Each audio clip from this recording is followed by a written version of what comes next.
Ahora sí, nuevamente transmitiendo en vivo, a ver si podemos conectarnos bien con Violén. Buenas noches, Esther Migravi. A ver, acá, ahí entró Violén también, que me mandó la solicitud. Vamos a ver, de aceptar. A ver,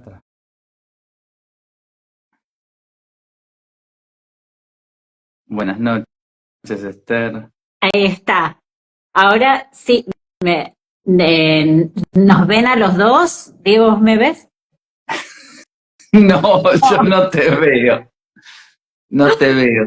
Oh, probamos una vez antes y bueno, no sé. Bueno, ¿Vos me ves? sí, sí, yo te veo a vos, nos veo juntos, sí. Ah, Bueno, sí. bueno, se ve perfecto también. Acá Andrea Pilos. Bueno, eh, yo te conozco mucho, gracias a Dios. eh, pero bueno, vamos a hacer. Para mí va a ser como si fuera una conversación telefónica, Eso, pero te eso. conozco y además imagino y te conozco tus caras, así que puedo hacer el intento de hacer esta entrevista sin verte y escuchándote, que para mí es importantísimo. Así que ahí Cari nos dice que se ven perfectos los dos. Bueno, también está Mariela, Esther Migravi. La verdad que Mariela, les agradezco Esther, muchísimo a todos que estén. Andrea Pilocio, Marcela Ferro, Jenny. La verdad que hay un montón de gente que se está conectando. Eh, gracias. bueno, ahí Maru dice sí, se ven los dos. Bueno, vamos a empezar. Todos los que nos están siguiendo y los que van a ver el vivo, bueno, les voy a contar un poco. Este es el ciclo de entrevistas a psicoanalistas autores. Esta noche, bueno, nos acompaña Violén. Violén Fapupu es una psicoanalista argentina que tiene un extenso prontuario, diríamos, egresada de la UBA, con diploma de honor en 1991. Es autora de 4 libros: Rayuelas Lacanianas, Jugar Rayuelas, Hacer la Clínica, Una Mente Artificial, El Nombre del Padre y la Sexualidad es la Teología. Acá los tengo a los niños de Violén, más allá de sus hijos, cuales también conozco. Acá tiene estos otros niños que hasta el momento es esta multitud de libros los que nos convoca con Violén. Sus obras, estos libritos, han sido traducidos al inglés y al francés, leídos en más de 15 países, dicta anualmente seminarios de formación.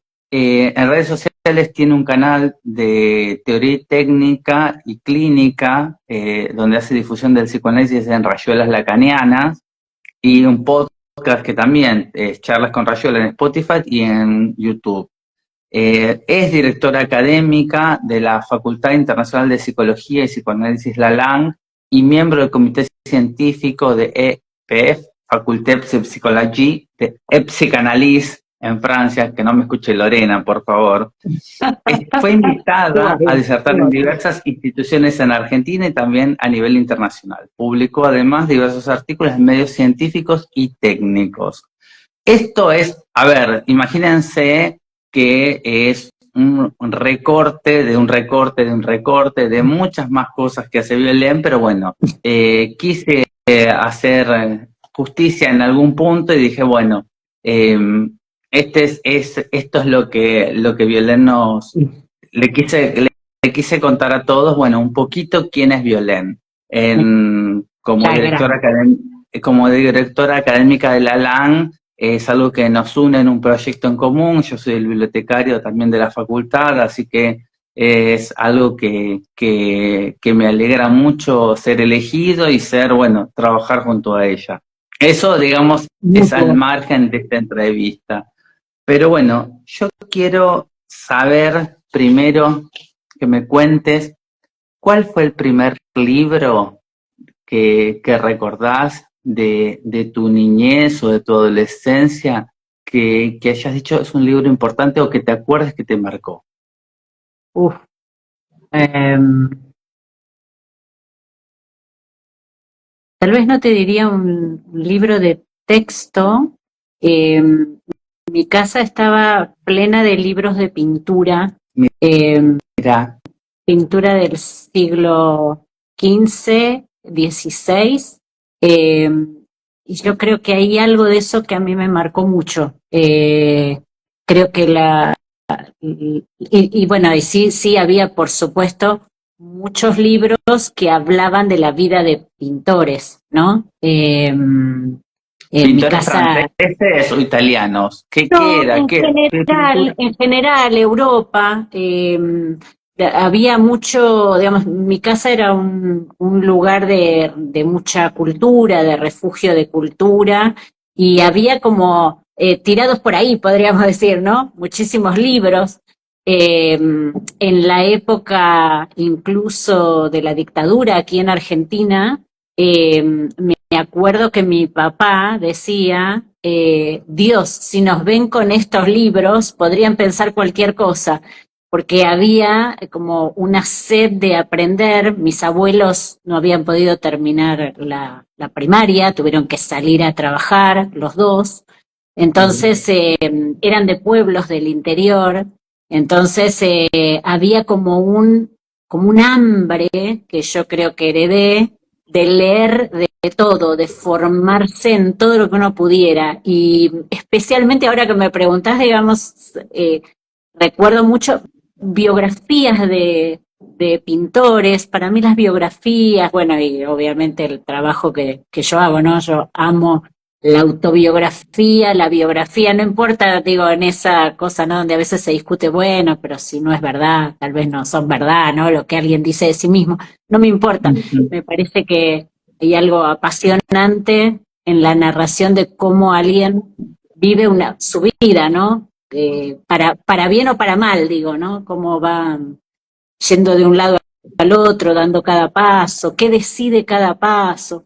Mira, nunca me ¿Qué había puesto te, a qué pensar en te- esto. bueno, vos me decís pintores, así, vidas de pintores, ¿te acordás uno en particular?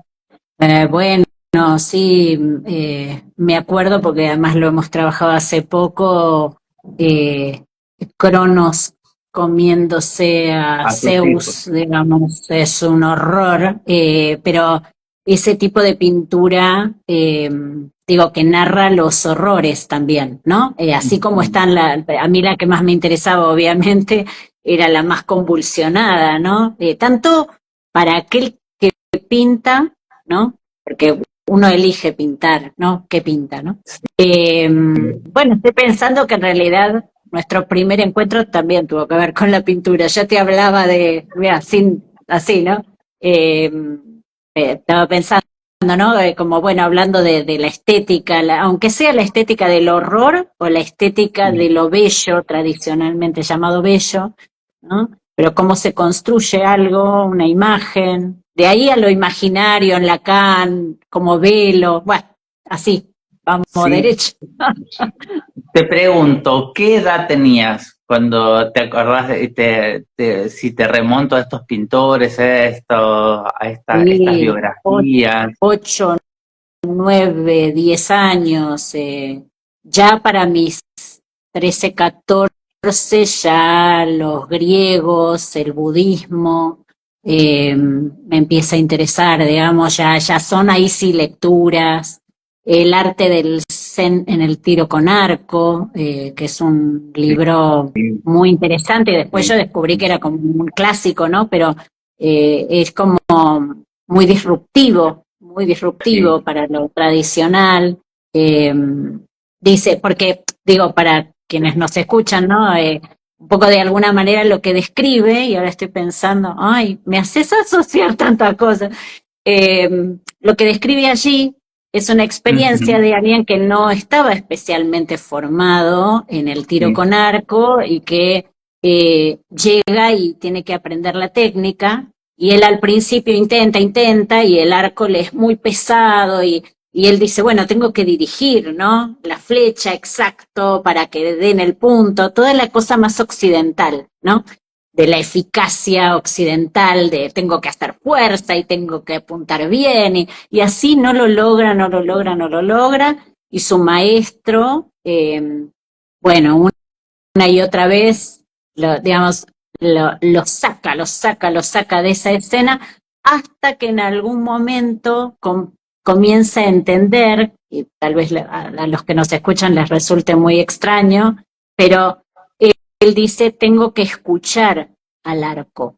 Es el arco el que me va a decir cuándo esté preparado para que yo pueda disparar, digamos, la flecha, ¿no? Y eso también me hace acordar a un libro maravilloso que se llama Los hombres ebrios de Dios, de Jacques Lacarrière, que también es un hombre, es un libro de, digamos, maravilloso, que tuve la suerte de que Margarita Martínez me lo recomendara, y que se trata de un hombre común, de nuevo, un hombre común que llega en Egipto, se hospeda en un lugar y empieza a ver frescos en las paredes, y al ver eso se pregunta y le dicen que son los padres del desierto, estos hombres que durante los primeros siglos se lanzan al desierto a vivir en harapos, digamos, a pasar las experiencias casi como de Jesús de los cristianos en el desierto, ¿no? Y entonces se lanzan sin comida, bueno, y él lo que hace es como decir, bueno, yo soy un hombre común, no soy un hombre religioso, me empiezo a preguntar por esto, ¿cómo puede alguien decidir algo así? Y todo este libro de narración, que lo usé para el libro que escribí con Pablo Andiñach, el teólogo, sobre el nombre del Padre, ¿no? Exactamente. Eso también es la experiencia de un hombre común, ¿no? Este libro, al igual que el del arte del Zen en el tiro con arco, muy, muy diferentes a la tradición occidental, ¿no? Vidas diversas. Creo que eso me es como fascinante. Sí. Fíjate cómo atraviesan todo el tiempo son distintas vidas de los pintores, vidas en el desierto, digamos, son la vida de este practicante de tiro de arco, hasta que... Sí, es cierto. Y también, yo me acuerdo de esto, y mucho de ese libro, el tema de la respiración, y como hay esa cosa de escucharse así también, porque esa era como la conexión que podía llegar a tener con el arco como para escucharse. Realmente todas como una concatenación de muchas historias. Yo tengo una pregunta. ¿Cuándo llega Cortázar a tu vida? ¿A qué edad tenías cuando leíste Rayuelas? En realidad es muy loco, porque me pasó que yo empecé con Rayuelas, leía los seminarios de Lacan, los explicaba, empecé a dar el curso que después dio a luz a Rayuelas Lacanianas, que es la idea de leer los seminarios de Lacan. Sí. En ese momento, inicialmente, era siguiendo el significante. Entonces, por ejemplo, en el seminario 1 hay dos partes muy disímiles donde Lacan habla de los lobos, ¿no? Habla de, en un momento dado, una analista que hace una intervención muy desafortunada y dice Lacan, he aquí que somos todos lobos entre lobos, ¿no? Como una cosa muy terrible. Después, en otra parte del seminario, está hablando de un caso de Rosine Lefort, de un niño que lo llama el lobo. Entonces yo lo que hago es leer el seminario 1 saltando de un lado al otro, ¿no? Bueno, eso y un buen día me cruzo, pero después de eso, me cruzo con toda la idea de la vida de Cortázar y la idea de él de no colonizar, ¿no? De construir un lector y cómo se puede leer de otra manera saltando, haciendo la propia rayuela, ¿no? Saltando capítulos. Fue como, esto es lo que yo estoy haciendo. Entonces dije, esto lo tengo que nombrar a él porque es maravilloso. Es decir, es un concepto de él, pero yo no sabía, cuando empecé a leer así, no sabía que digamos, no entendía qué me pasaba a mí, digamos. Eh, entonces yo llegué a Rayuelas, digamos, a Rayuela de Cortázar, como un Sí, modo loco y maravilloso de no colonizar y no decirle al otro, bueno, tenés que agarrar el capítulo 1 y después el 2 y después el 3, sino el ejercicio de la libertad. Creo que desde ahí fue que me identifiqué, ¿no? Ahí llegó él, pero como a hacer que yo me comprendiera en algo. Me pasó lo mismo con Deleuze. Yo pensaba deleuzianamente y de repente me encontré en un momento así muy fuerte de mi vida, diciendo necesito leer cosas nuevas. A mí cada X cantidad de años me pasa que necesito hacer como una implosión de lectura.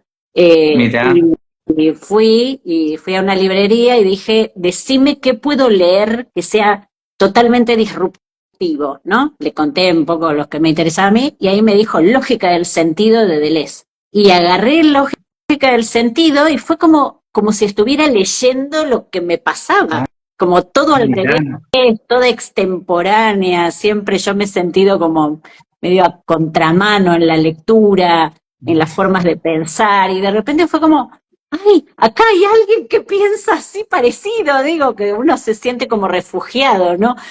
claro. Porque pues son maravillosos.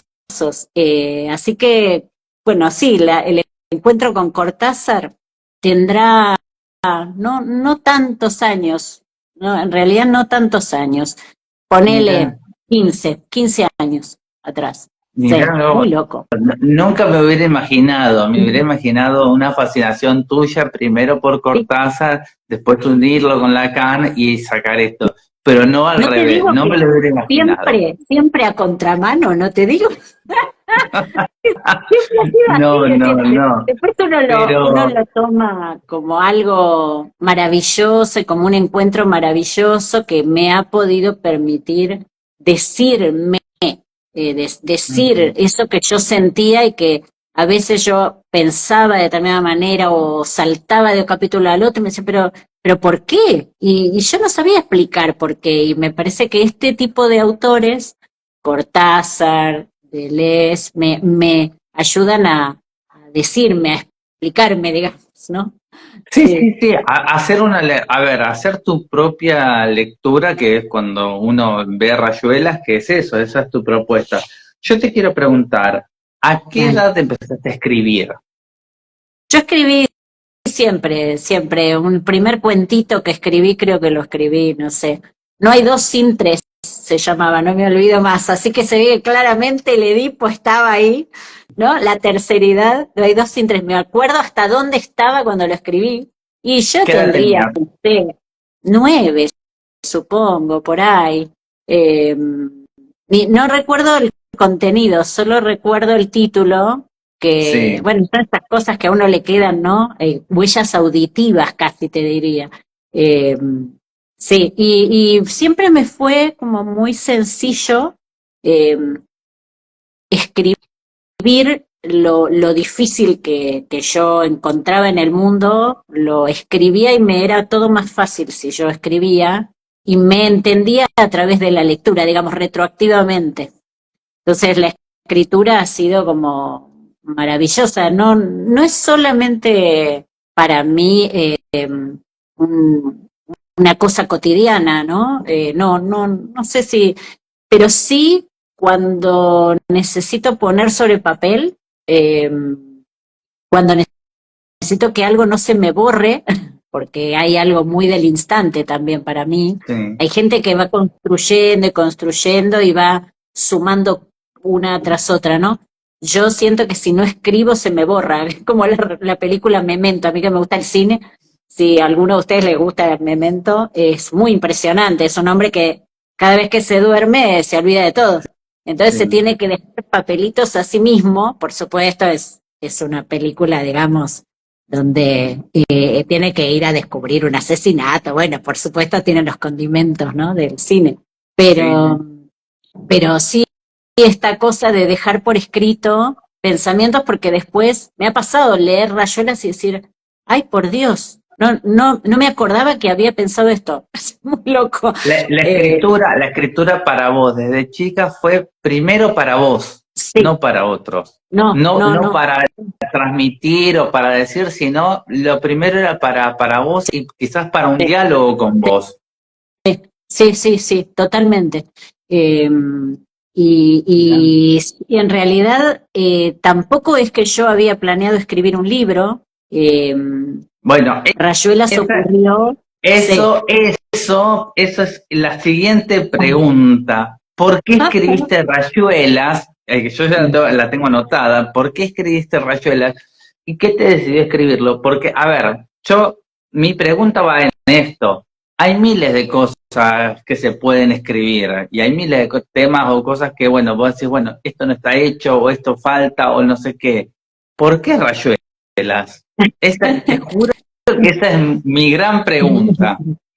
Hay atrás de eso algo que es como feo, en realidad, y bueno, a ver, políticamente incorrecto, porque yo voy a contar, digamos, un poco algo que, digamos, normalmente no se cuenta, pero bueno, yo hacía varios años que daba el curso de Lacan, los seminarios de Lacan 1 por 1 se llamaba, porque yo tomaba con esto de que todo era complejo y que no se puede entender nunca Lacan y todo eso que también, a ver, tiene por supuesto su complejidad, pero también siempre era como un obstáculo y la gente nunca se terminaba de saber, ¿no? Entonces yo lo que hice fue como un desafío de lectura para mí misma y producir una sola clase por seminario por mes.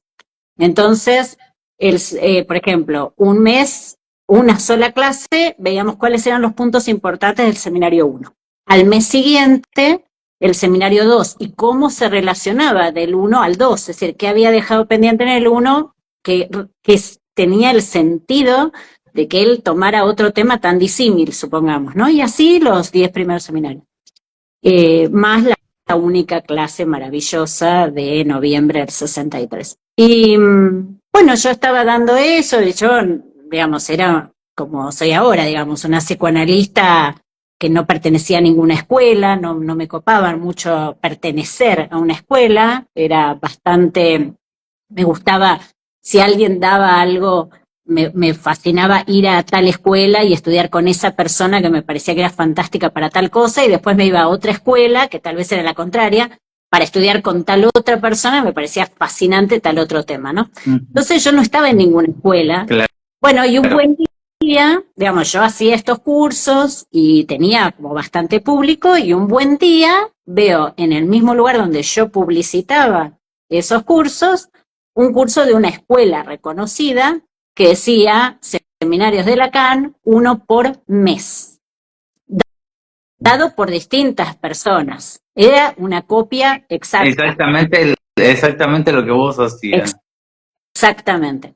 Y 1 por mes, pero no era ni siquiera dado por una sola persona, que voy a decir, bueno, ahí yo la respeto o lo respeto porque, bueno, entiendo el esfuerzo que es, sino que era, bueno, un mes tomaba una persona, al mes siguiente tomaba otro. Es decir, para mí fue un dolor que me quedé muda 2 años. 2 años. No pude hacer nada, me quedé choqueada y no pude hacer nada. Que tiene que ver con estas cuestiones de poder dentro del psicoanálisis. Yo no era nadie y esto tenía la chapa de una escuela de psicoanálisis muy conocida. Para mí fue un dolor, no pude hacer nada. 2 años me quedé muda y me acuerdo también en qué momento fue como, yo necesito hacer algo con esto porque me estaba matando por dentro. ¿Esto hace cuántos años, Violén? Y a ver, y esto habrá sido 2001, 2002, supongamos, que pasó esta situación, yo me quedé muda, o tal vez un poco después. Y no, tal vez pasaron más de 2 años, tal vez pasaron más. Y ahí fue como que yo dije, tengo que escribir esto, tengo que dejar. Entonces empecé por suerte que yo me había grabado, porque claro, lo que pasó como consecuencia de eso es que obviamente los certificados de una escuela tienen como otro valor en cuanto a los créditos y esas cosas y el currículum, y un certificado dado por mí no era nada, digamos, en ese punto. Entonces no me quedó ningún alumno, sí los que venían cursando conmigo, pero no me quedó ningún alumno, y fue como muy fuerte también eso. Sí, Y sí, ahí sí, sí. tengo que escribir. Y yo por suerte, como te decía, había desgrabado las clases y fue un esfuerzo enorme pasar de lo original, digamos, hablado, a la escritura. Y en esa escritura decidí sumar, porque yo siempre quiero como sumar, y entonces en cada seminario agrego algo de alguien, digamos, de la literatura, de la filosofía, siempre como un plus que muestra no sé, algún concepto, y bueno, y así fue que nació Rayuelas, que es un poco medio feo, pero bueno, la verdad es que me ha dado tantas satisfacciones este libro, y como vos decías, se vendió a nivel internacional y lo valoran, y para mí, y en ese libro, que es un reflejo de cómo pienso yo te agradezco, porque una cosa que vos te diste cuenta como buen bibliotecario es que tomo personas que son contrarias, digamos, no podría decir en las antípodas unos de otros, en términos de las políticas del psicoanálisis, ¿no?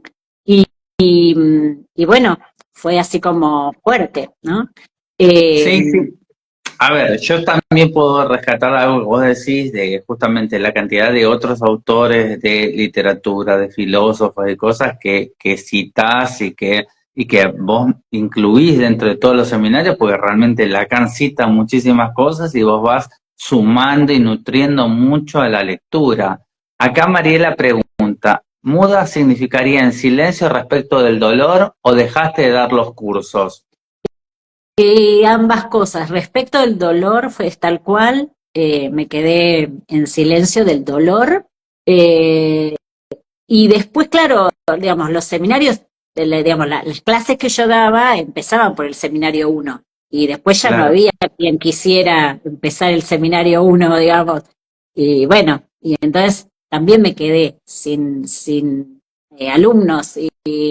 Y ahí hay es un esfuerzo de transmisión hasta el día de hoy. A mí me gusta transmitir sin colonizar, digo, ¿no? Esto es lo que hablábamos recién.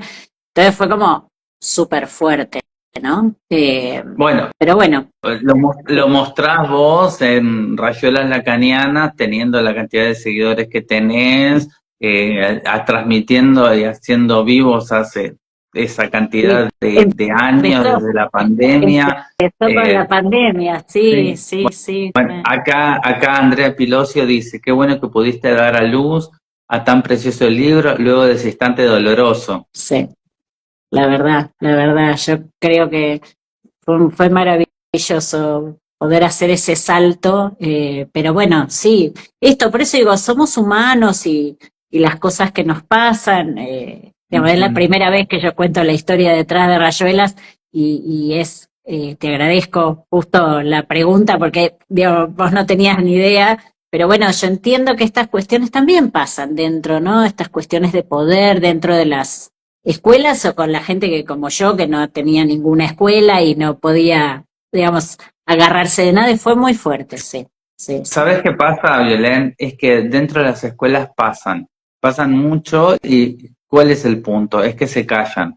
Y Sí, dentro de las escuelas se callan y hablan o dicen las cosas o lo que sea cuando se van o cuando se cansan claro, claro, o se van silenciando en un montón de cosas. total. Pasan con supervisores, pasan con didactas, pasan en un montón de lados. Vos No, que tenías somos eso, en, humanos, y sí, no, todo, a ver, pero pasa en todo grupo humano, así sí, que las escuelas sí. psicoanalíticas no iban a estar exentas de eso. No, no, tal cual. Y yo creo que en algún sentido Rayuelas tiene la marca de esa sublimación, ¿no? De haber convertido no sé, en libro, y enriquecerlo, hacerlo más hermoso, más amplio, desplegué más en ese esfuerzo enorme de escritura. más que lo inicial. Y fue muy lindo porque a la presentación de Rayuela, yo que no tenía ninguna escuela en particular, vinieron Acá más de 100 preguntan personas. cuál es el nombre del libro, Rayuelas Lacanianas. Acá está, acá lo muestro, que es la lectura de los 10 primeros seminarios de Lacan. Violén divide muy bien la enseñanza de Lacan en 3 tiempos entre sus seminarios. Bueno, y este es Rayuelas Lacanianas, el primero. Después está Jugar Rayuelas, que es las aplicaciones clínicas. Es como la versión técnica de todo eso. Van a entrar a mi Instagram, yo les hice reseñas a cada uno de los libros y los muestro en detalle. Así que eso, entran después, miran, ponen like y me comentan. Pero ahí sí, Rayuelas Lacanianas, varios la están poniendo. Bueno, no, para mí es una obra monumental. Hay otra cosa que también, que yo siento que enriquece mucho tu obra en Rayuelas particularmente, es todas las escuelas lacanianas, que digamos, está por un lado el campo freudiano, por el otro lado Convergencia, por el otro lado el grupo del foro analítico, los foros analíticos. Digamos, hay muchos grupos de lacanianos, vos lees a todos, tomás citas y referencias de todos, lo he podido comprobar yo y ver. Y eso es lo que para mí enriquece, porque digamos, es una pena que muchos grupos lacanianos estén divididos como ideológicamente y que... además hay gente interesante en todas. Hay gente muy interesante en todas las escuelas, no solamente las divisiones que tenemos acá en Argentina, sino que también se reflejan a nivel internacional, que están en toda Latinoamérica, en Europa. Claro. Pero bueno, y también dentro de afuera, digamos, del psicoanálisis, también hay alguien que era un psiquiatra y neurólogo que yo conocí y que realmente él odiaba el psicoanálisis y me lo decía de frente, ¿no? Que hay que ahorrar, eso no sirve para nada. Pero cuando uno lo escuchaba trabajar con los pacientes, era lúcido, era digno del mejor análisis lacaniano.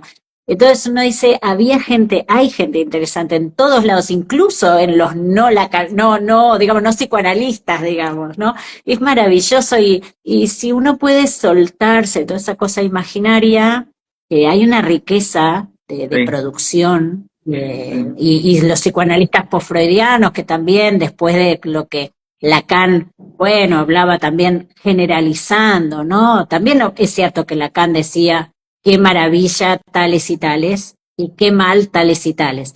Pero lo cierto es que en esas generalizaciones injustas que después pasaron a la historia, ¿no? Se dice como que Lacan realmente criticaba a todos los postfreudianos. Y hay cosas maravillosas en los postfreudianos que se animaban a mostrar su clínica con una valentía. Digo, después uno podrá estar de acuerdo, no, pero realmente hay producciones que yo creo que hoy, cuando hablamos de Lalang y todo eso, también tiene que ver con poder contarle a las generaciones más jóvenes la cantidad de cosas maravillosas que se produjeron en psicoanalistas que ya no están, pero que quedaron como en ese intermedio, ¿no? Que eran postfreudianos, no eran lacanianos, o algunos eran lacanianos, y como si, bueno, listo, ya se tira a la basura, ¿no? Un montón de cosas. Y yo decía, ¿por qué? Todos hablaban de técnica, esa tontería de, ay, no existe técnica. A veces Lacan todo el tiempo habla de técnica, Freud habla de sus escritos técnicos.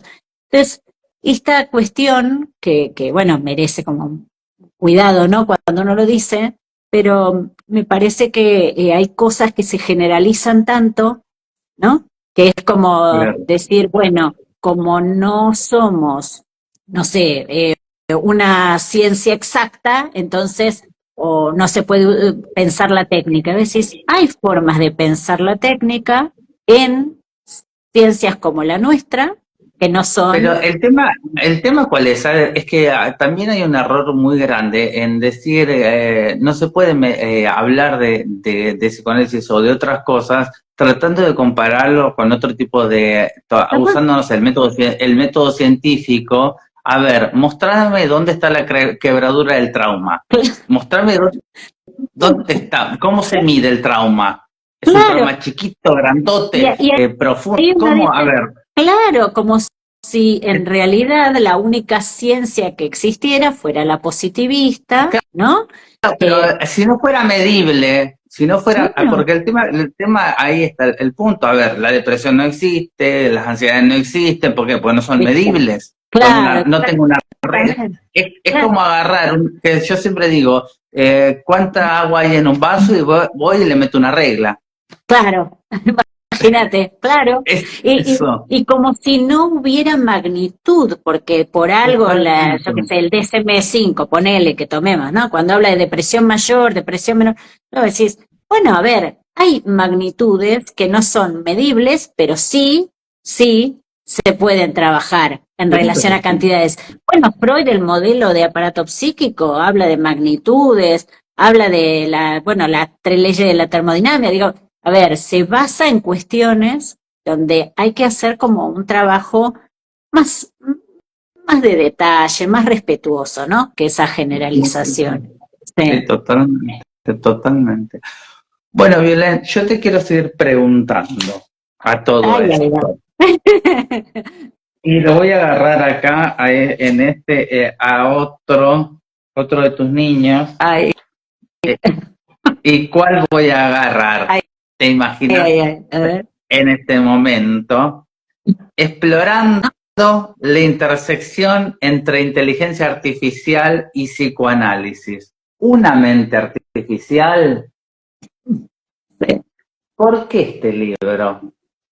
¿Por qué una mente artificial? ¿Cuál es tu pregunta? A Eh, ver. Cuando pasaron algunas experiencias con inteligencias artificiales, ni bien salió el ChatGPT, esto Sí, era, yo lo escribí en abril, lo terminé en mayo del 23. 2023, un Sí, me mes, acuerdo. no, 3 semanas tarde.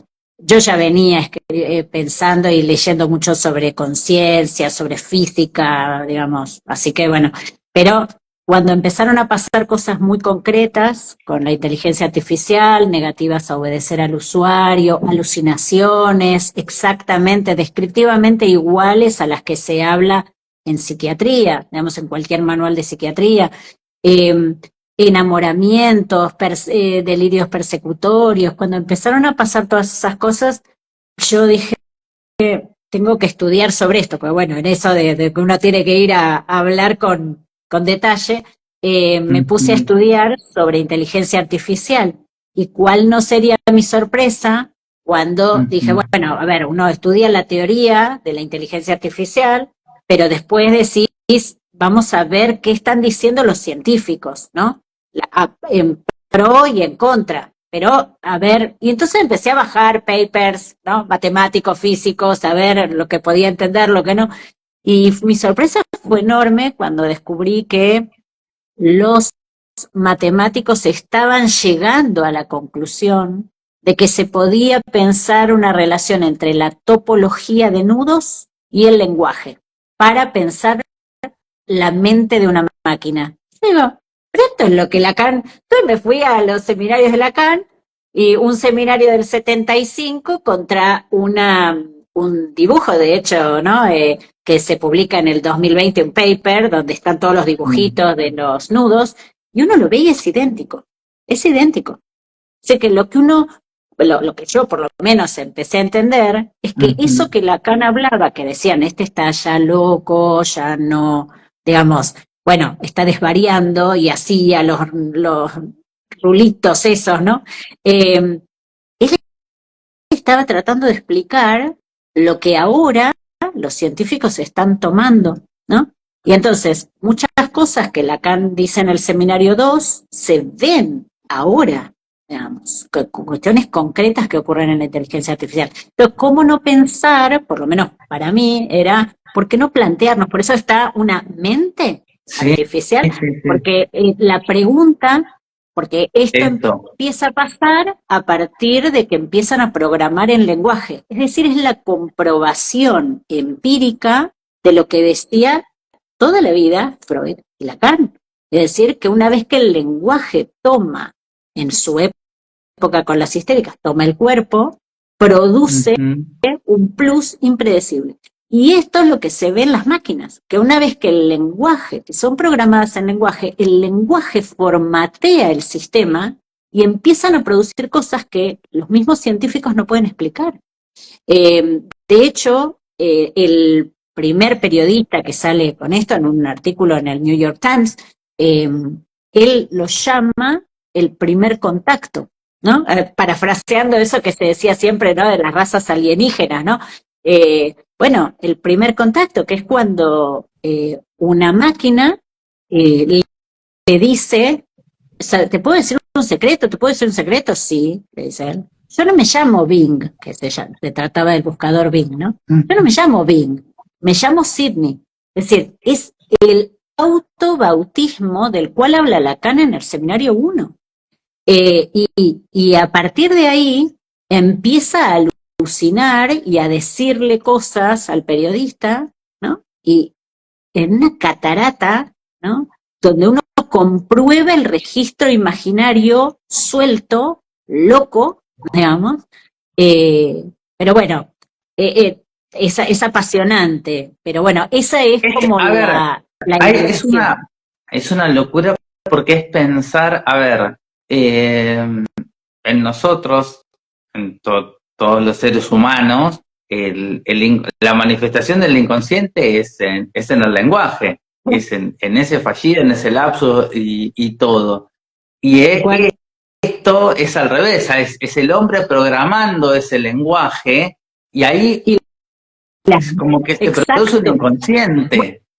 Bueno, ahí es donde yo me detengo porque me parece que es como una apuesta a pensar, por lo menos, a ver, usé la palabra mente porque la verdad que fue un tema, digamos, ¿qué título le ponía? Porque el primero que lanza la idea de la inteligencia artificial es Alan Turing, que vale la pena decir que él cuando lanza esa idea dice, bueno, se podría hacer por imitación con los seres humanos, de hecho es lo que se hizo, pero él en el mismo artículo dice, no, mejor no, porque también copiarían lo peor del ser humano, y no hay que olvidarse que Alan Turing se suicida porque lo persiguieron por homosexual, lo sometieron a tortura terapia química para curarlo a pesar de que era supuestamente un héroe nacional porque había descifrado el código Enigma, digo, entonces, bueno, él en ese artículo habla de, se llama, la palabra que él usa es mind, es mente, por eso es en relación a él, digamos, yo no me animo a hablar de inconsciente, lo que sí yo puedo decir es que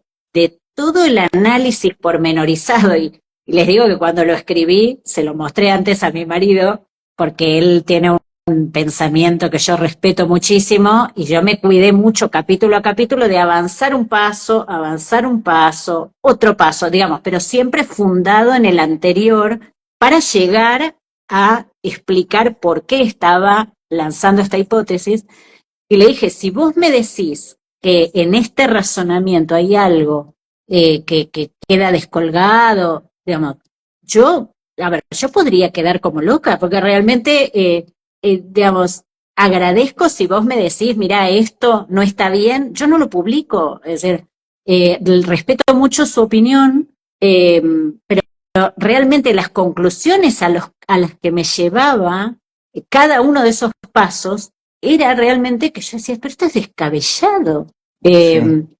Entonces, bueno, él me dijo, a ver, yo entiendo cada uno de los pasos, me dice, y cada uno está fundado en el anterior. Entonces, y son lógicos. Eso, exacto. Pasos lógicos. Tiene una secuencia lógica. Exacto. Sí.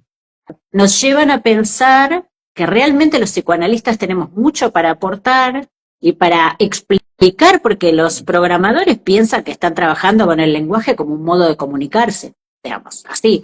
De hecho, digamos, vamos a hablar de eso el 28 de junio, digamos, de cómo realmente no tienen idea con qué están jugando, ¿sí? Piensan que es, bueno, la imitación y que la frase es sujeto, verbo, predicado, digamos, ese tipo de cosas que uno dice, No, es mucho más que eso.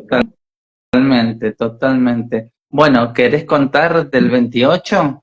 Un Bueno, poquito, ya que justo que lo mencionaste ahí, a todas las personas que vean, y estos vivos los está viendo muchísima gente, más allá de la cantidad que están en este momento, la verdad que tiene miles de reproducciones en todas las plataformas, así que bueno, va a ver mucha gente en estos días, así que contá un poquito qué pasa el 28 de junio de 2025.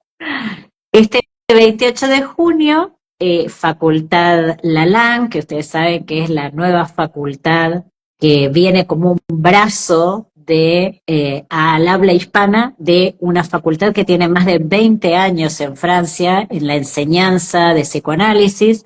Entonces, este brazo español, ¿no?, que vamos a empezar a dictar ahora en este año, hace su presentación oficial en Buenos Aires, Argentina, este 28 de junio.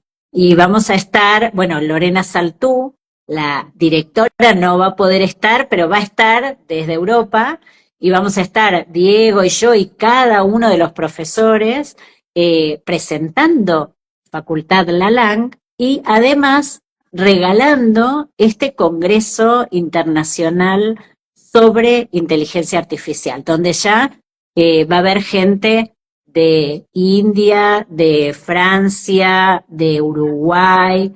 Vamos a estar también aquí desde Argentina participando, hablando de esto. Creo que hay que Inteligencia artificial y psicoanálisis. Exacto, sí, sí, sí, inteligencia artificial y psicoanálisis. Y eso es como parte de esto, de lo que queremos, ¿no? La formación, la innovación, es que el discurso psicoanalítico es totalmente actual, está confirmado, ¿no? Esto lo confirma. Y más vigente que nunca con esto de todo lo que los psicoanalistas pueden aportar a esto de la inteligencia artificial. Un montón.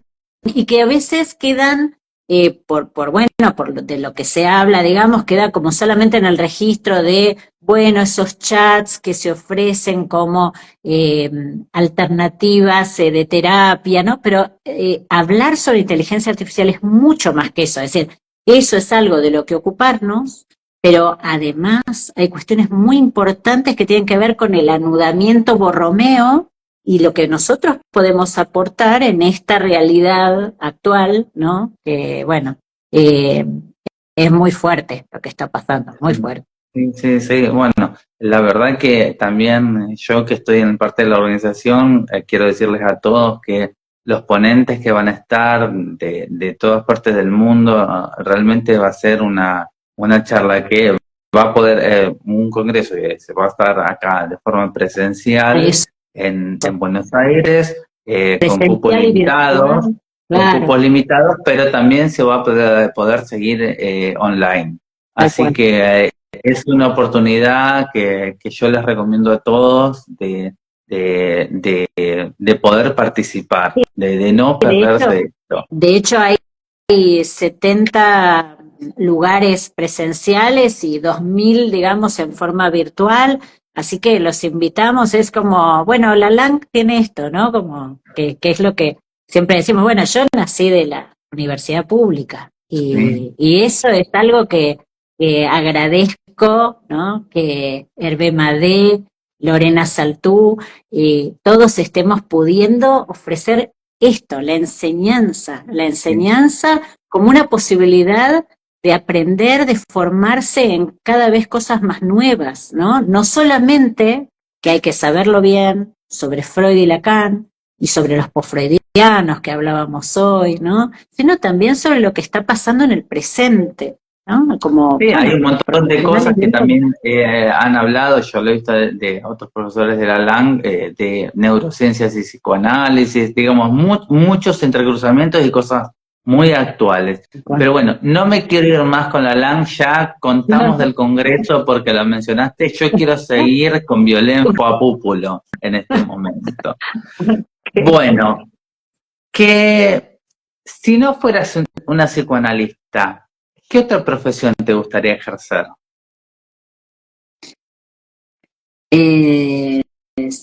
Parece muy loco, pero diseñadora de autos deportivos. Me muero. Sí. No te hubiera imaginado. Sí, hay algo de lo visual estético de la pintura que, ¿no? Hay algo del auto sumamente deportivo, bajito, descapotable, de los dibujos, del diseño, que sí, hubiera sido mucho más tranquila mi vida si hubiera elegido eso, porque bueno, uno pasa varias noches sin dormir cuando tiene pacientes graves y cuando pasan cosas. Realmente creo que, no sé, si uno diseña autos sin desdeñar, por supuesto, las complejidades que debe tener, pero digo, me parece que son otra en la escala de gravedad, digamos, ¿no? Pero sí, hubiera hecho eso. La atención a los pacientes no hubiera estado, y esta atención tampoco. Así que sí, me imagino. Bueno, ¿qué profesión no te gustaría tener?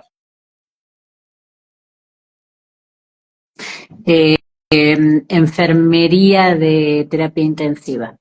Digo, tiene todo que ver también, ¿no? Con esto de las decisiones que uno toma paso a paso, ¿no? En la terapia intensiva, cada paso. Y yo creo que los psicoanalistas también, ¿eh? Cada paso, el valor del instante, digamos, todo el tiempo, ¿no? Estar luchando contra la pulsión de muerte.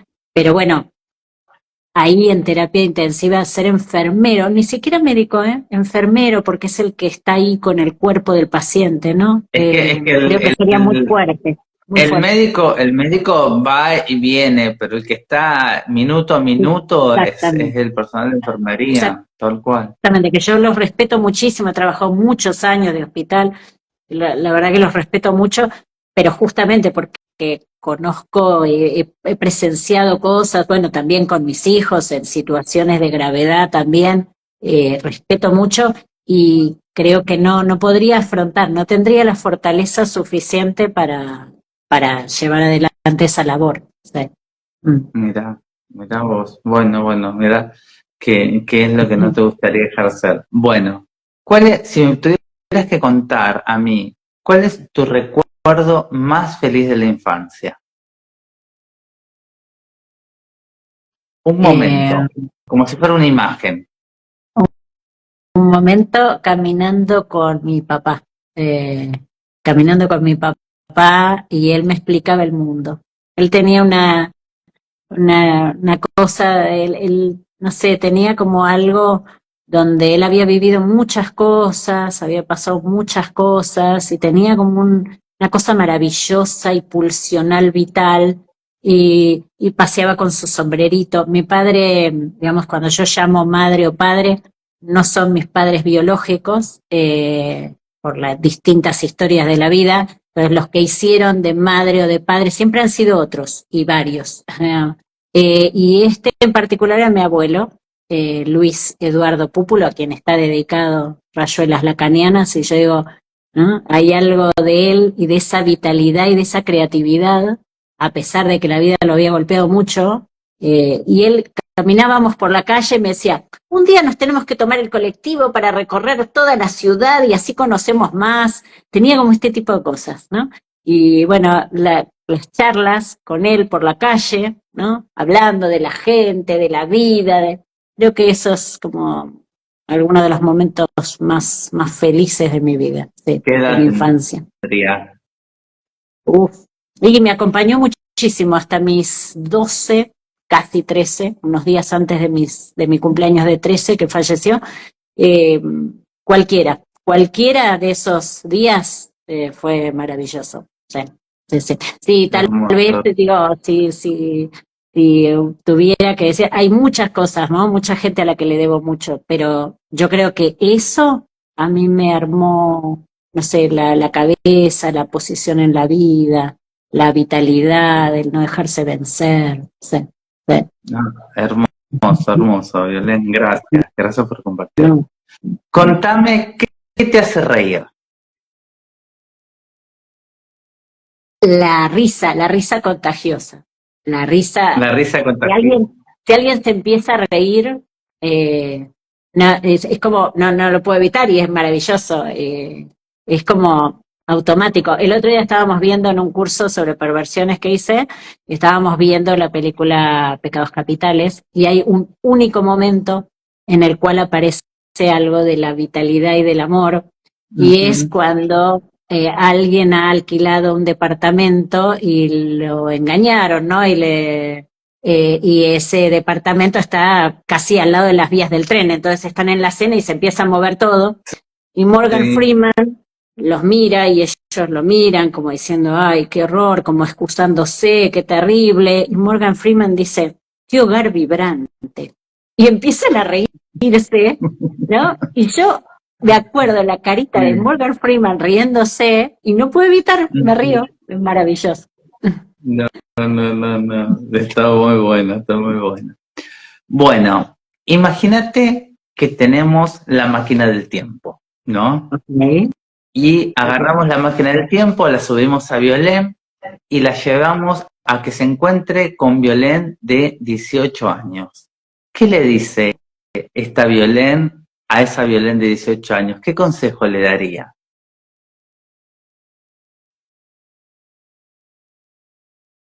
Que va a mejorar, que la cosa va a mejorar, que que confíe, que la cosa va a mejorar. O sea, para esa edad yo tenía mucha gente fallecida ya en mi haber, desgraciadamente, mucha gente querida, mucha tragedia. Entonces, nada, eso, ¿no? Que hoy podíamos estar acá hablando de esto y de lo creativo y de, ¿no? Yo creo que es eso, a los 18 creo que eso le diría, va a mejorar, sí. Bueno, hermoso.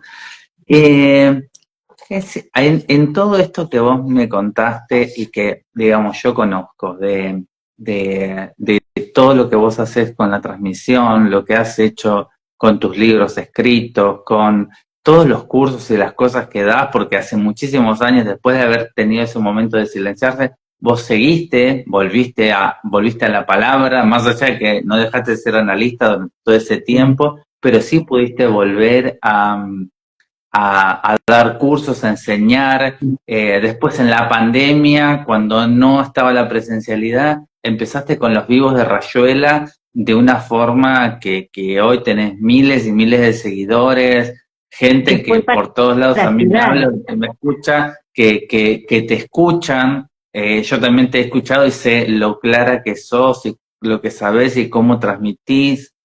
Bueno, hoy ya trabajando, bueno, seguís con los cursos, seguís con las clases, seguís con los pacientes, con las supervisiones, hoy como director de la LAN. ¿Qué significa para vos ser psicoanalista? Con todo esto que yo estoy diciendo.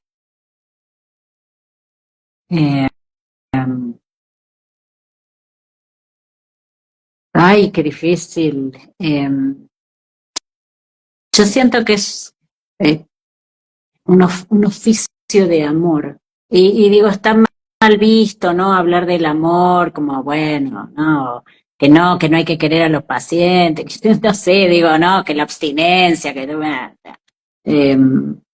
yo creo que es un oficio donde uno entrega mucho y por un tiempo de la vida comparte la vida del otro de una manera. Yo he tenido, digamos, varios conocidos que por distintas circunstancias falleció su analista, por ejemplo. Y digamos, personas diversas en distintos momentos de mi vida, digo, uno dice, ay, por favor, y con todas y cada una de esas personas, todos me han dicho, hay una parte de mi vida que se perdió.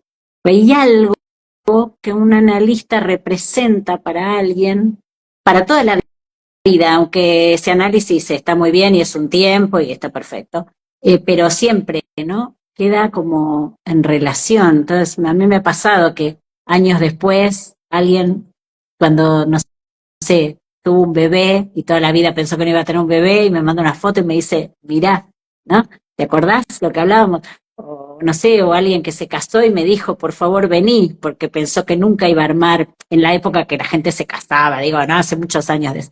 Pero digo, en esto de que cuando uno acompaña a los pacientes, en situaciones de una sensación de abismo tan grande, y hay algo del orden de la fe en el porvenir, ¿no? En que trabajando se va a lograr, que en ese sentido yo creo que ser psicoanalista para mí es un oficio de fe y de amor, digamos, ¿no? De fe en que el otro va a poder salir de eso, y que uno va a hacer todo lo posible, todo lo que esté a su alcance, en ese sentido, digamos, ¿no? Bueno, eso. Hermoso, hermoso. Yo te pregunto, ¿unís o pensás, por ejemplo, esto que hablamos al principio de ser analista con estas... ¿Te acordás que lo que hablamos al principio de todo de las historias de pintores, las historias de vida? Sí. ¿Cómo, a ver, vos acompañás hoy a personas que están acá y en ese momento vos no te imaginabas, pero había como algo de eso, ¿no? ¿Qué sentís Sí. con eso? Y en ese sentido, a ver, por algo no fui diseñadora de autos, digamos, ¿no? Digo, hay algo tan apasionante para mí en que alguien, cómo toma las decisiones, cómo una mala decisión, a ver, nunca es una, pero digo, como para generalizar, ¿no? Cómo algo puede ser el inicio de una debacle por una equivocación, ¿no? Me parece como tan sutil, tan complejo, tan maravilloso, ¿no? Y me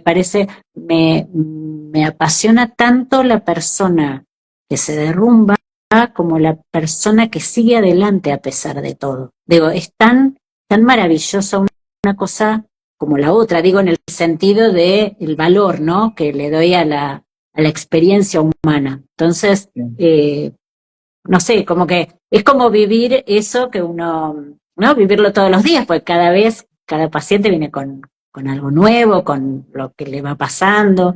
Entonces, es como vivir todo el tiempo escuchando historias, ¿no? Lo mejor que me podía pasar, digamos, ¿no? Es escuchar autobiografía, ¿no? Sí, sí. Sí, hermoso. Bueno, hay una parte de que yo hace muchos años, o hace un tiempo que yo te lo dije, que vos no parecías una psicoanalista lacaniana, sino que eras una psicoanalista que eras muy contenedora para ser lacaniana. Entonces, bueno, Dura, esa era mi mirá que a veces, digamos, no es solo, digo, es tan loco esto que todo es como al contrario de las apariencias, digo, por ejemplo, ¿no?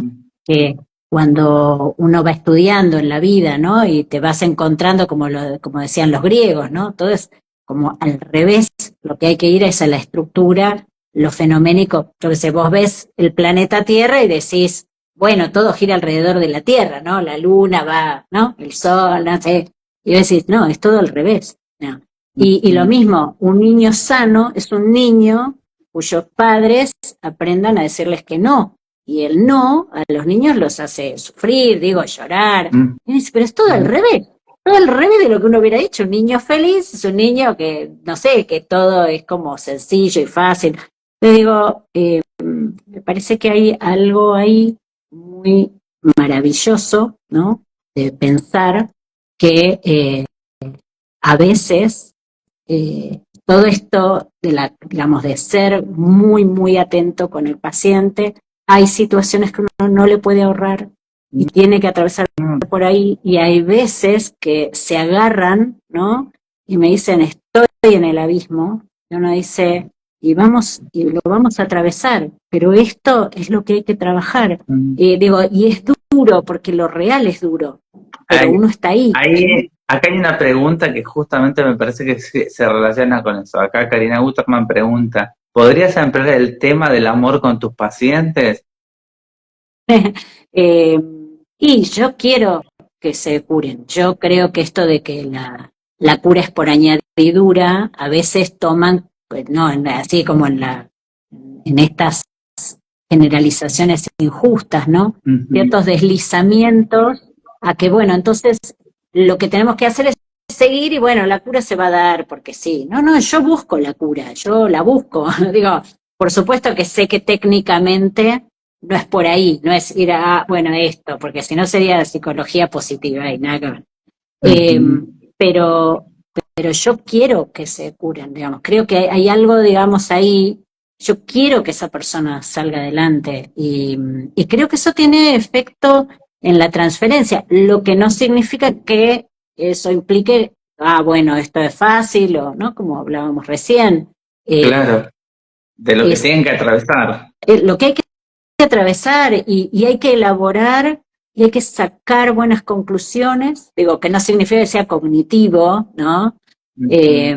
Pero si uno de una tragedia dice la vida es una porquería, todo lo que va a venir después va a tener el sello de que uno se ubicó en el lugar del objeto arresto, ¿no?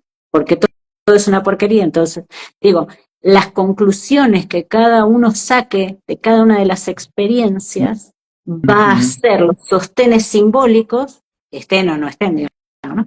Sobre los cuales va a construir todo el resto. Y bueno, eso me parece que es como, no sé, lo que yo podría como agregar, ¿no? De lo que es la labor de amor, digamos, ¿no? De fe y de amor, de fe en la palabra y en el acto, porque yo no soy una psicoanalista que diga todo es la palabra, y me parece que Lacan tampoco, no todo es la palabra, sí lo simbólico, pero no necesariamente la palabra. Entonces, a veces lo real está mucho más allá de la palabra y es con lo real, junto a lo real, de la mano de lo real, con todo lo terrible que es, como el sujeto va a poder anudarse, ¿no? Y bueno, así. Una persona con tanta clínica como vos que diga todo eso, para mí tiene un valor tremendo.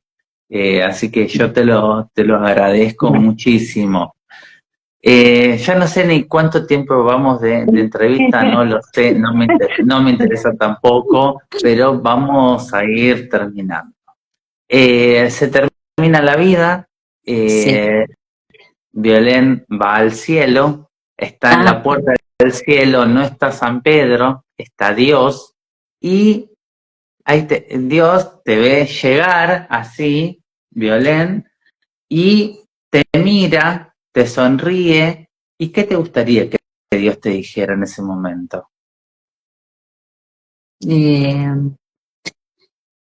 Bienvenida.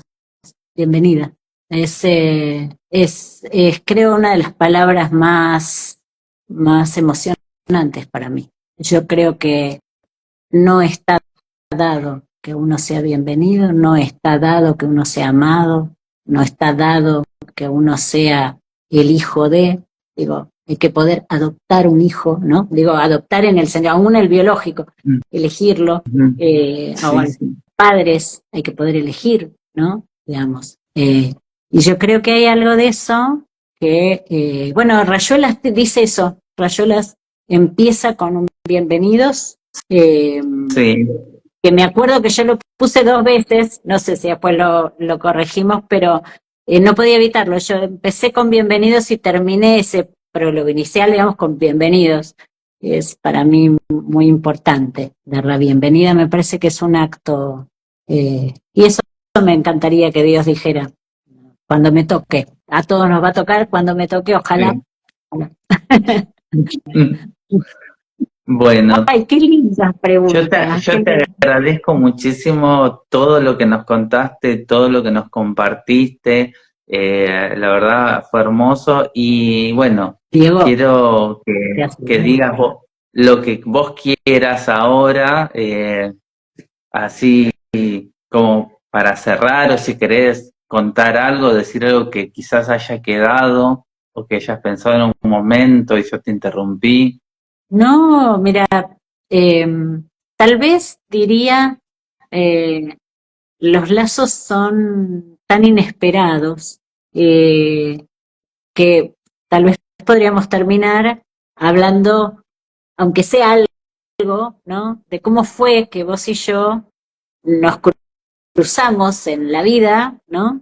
Y que vos estabas pasando una situación que yo desconocía por estas cosas de los WhatsApps y todo eso, que uno le deja un mensaje a alguien respecto a algo que uno viene pensando, y yo le dejaba el mensaje a este señor bibliotecario, a ver si me ayudaba en la búsqueda de tales temas, y le grabé 80 audios acerca de...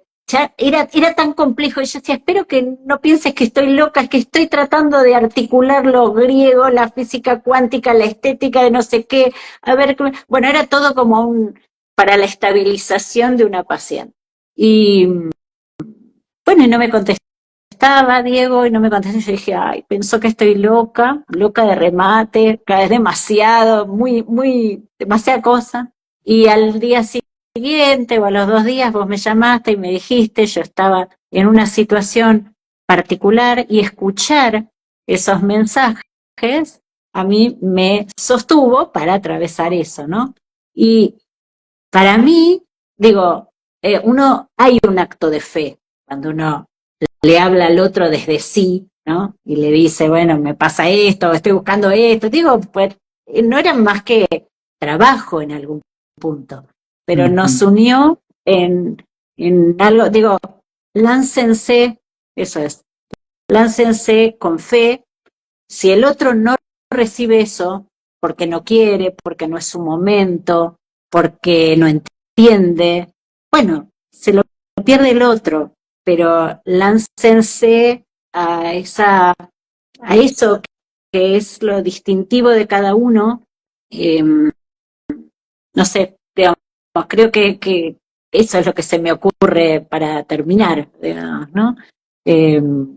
No sé. ¿Hay algún punto donde vos y yo, digamos, buscamos ayudar al otro? Yo Sí, desde los libros, desde los totalmente. textos, desde acercar un material para que un analista pueda ayudar a alguien que sufre, y vos desde tu lado tratando de compensar a alguien. Sí. Y así que creo que eso nos une hace varios años, o no tantos, No pero que tantos, pero realmente de nos... una profundidad hermosa, Sí. hermosa. Sí, sí, Sí. una linda amistad, la verdad que es precioso, así que yo te agradezco el haber aceptado esta entrevista y Estoy muy bueno, que no, emocionada, te digo, estoy muy emocionada. Es bueno, preciosa, te agradezco la ocasión, porque bueno, nada, estas entrevistas son como sos vos. Sos un ser sensible, esa mezcla maravillosa entre el conocimiento y una profunda sensibilidad. Y yo te agradezco porque, bueno, estas preguntas, me hiciste pensar, hay cosas que no me imaginaba, ni me acordaba, y te agradezco yo la te dije que ocasión. te iba a preguntar, más allá que yo te conozco, yo te dije que te iba a preguntar cosas que yo quería saber que no sabía, y la verdad que me enteré, así que bueno, eran de mi curiosidad. Muchas gracias, Diego, muchas gracias, muchas gracias. Y a todos por acompañarnos. Sí, la verdad que muchísima gente que preguntó, que participó, que estuvo con muchísima gente en el vivo, así que bueno, yo les agradezco a todos. Bueno, esta entrevista va a quedar grabada acá en Instagram, en Facebook y también en YouTube, así que después para que la puedan ver, compartir con quien quieran. Bueno, muchísimas gracias, Violén. Gracias, cuídense, nos vemos. No, Chao, chau, chao. chau. Chao, chao.